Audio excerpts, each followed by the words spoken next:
Good morning to all the candidates and viewers of my YouTube channel. My name is Dhinder Pandey, the Maths and the Science Guru. Today we are learning a very important topic, that is material, metals and non-metals. आज हम लोग बहुत ही अच्छी topic पढ़ने वाले हैं class 8 की। Materials क्या होते हैं, ये बहुत ही इंपॉर्टेंट टॉपिक है, और मेटल्स और नॉन मेटल्स के बारे में थोड़ा हम लोग आज ज्ञान लेने वाले हैं।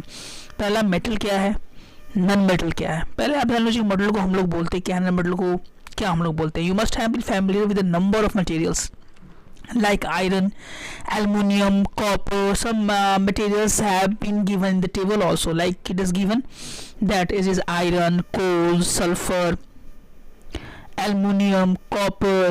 These are given, ये सब चीज़ें दिए हुई हैं।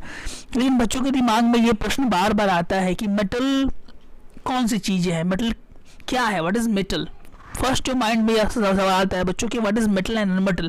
The main difference between metal and non-metal depend upon the so many things, that is lustre, hardness, soreness, quality, malleability, ductility, conductivity. There are so many topics and so many type of the theorems through which we can define between metals and non-metal. लेकिन जो सबसे important चीज़ है, जो एक trick है जो मैं बच्चों को आज बताना चाहूँगा कि जिससे आप बच्चे समझ में आ जाएंगे कैसे मेटल और नॉन-मेटल को बनाया जा सकता है।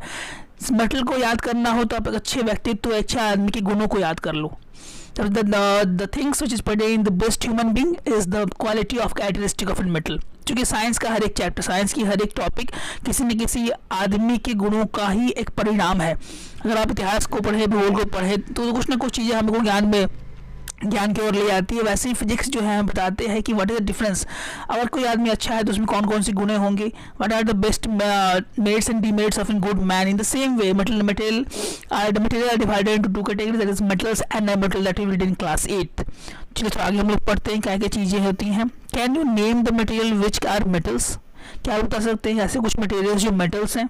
कम ऑन से, iron good, gold good, copper and so many things.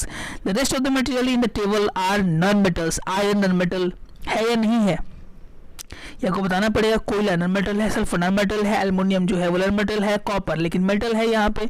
The metal can be distinguished from non-metals on the basis of their physical and chemical properties. यहाँ पे दो चीज़ें बहुत इंपॉर्टेंट आई हुई हैं। पहला क्या है कि फिजिकल क्या है और केमिकल क्या है, उसका प्रॉपर्टीज क्या होता है। What is the meaning of physical, the physical appearance, जो बाहर का रूप है, छवि है, that is called the physical appearance. किसी आदमी को देख के आपको फिजिकली बोल सकते हैं he is physically fit, but what is running inside his thought and theorem, you can't able to predict anything. आदमी को पहचानना अगर इतना ईजी रहता है तो कोई आदमी ठगाते नहीं विश्व में। इसीलिए फिजिकल अपीयरेंस आप बोल सकते हैं कि हाँ, Narendra Modi is very dynamic personality, Trump is a very dynamic personality, and what is he is thinking about is a very difficult task. In the same way physically we can say about that is metal और non metal. हर एक चीज हमेशा याद रखिएगा, हर चमकती हुई चीज सोना नहीं होती। सो हर एक चीज जो चमके, जो साइन करे, जो अपने आप को प्रोटेक्ट करे कि आई एम द मेटल, वो चीज मेटल हो, ये कोई जरूरी नहीं है। Now, physical properties of metals and non-metals. Have you ever seen a blacksmith, जो पीटने वाले होते हैं, beating an iron place or an article made of the iron like a spade, saw or axe?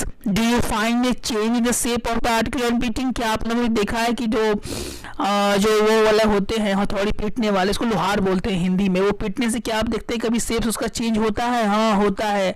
This is one of the best characteristic और one of the initial characteristic of a metal, that it has the characteristic of malleability, the ability of a metal that can be produced into a thin sheet, that is called malleability. हर एक metals का ये property होता है कि उनमें एक malleability का property होता है। They can be beaten and turned into a thin sheets. Could you expect similar changes if you try to beat a piece of coal? No, we can't able to predict like that. अगर दो आदमी को अपने room में बैठा दिया जाए, एक अच्छा आदमी और एक बुरा आदमी, तो आदमी की पहचान कब होती है? आदमी की पहचान उस समय होती है जब संकट की घड़ी हो। संकट की घड़ी में ही आदमी की पहचान की जा सकती है कि अच्छा या बुरा। वैसे ही मेटल और नॉन-मेटल की पहचान उसके पीटने पर ही मालूम चलता है। और संकट की घड़ी में आदमी का धीरज, धर्म, मित्र और नारी, आफतकाल परखिए चार चीज़ें जो आफतकाल में परखने के लिए बहुत इंपॉर्टेंट होती है। धीरज, धर्म, मित्र और नारी, चार चीज़ों का पहचान, चार चीज़ों की पहचान आफतकाल में ही मालूम चलती है कि आप में कितना धीरज है, आप क्या क्या कर सकते हो। इन द सेम मैनर मेटल और नॉन मेटल का जो डिफरेंस है उसको पीटने पे ही मालूम चलता है कि ये मेटल है या नॉन मेटल है। Mere seeing only seeing we can't differentiate between the metals and non metals. So this is the one page of materials that is called metal non-metal. After the next classes we read more on that. If you are new to our channel, then please like, share, subscribe and press the notification bell for the latest videos I am uploading every day in the mathematics and science. Love you all. Have a nice day to all the candidates.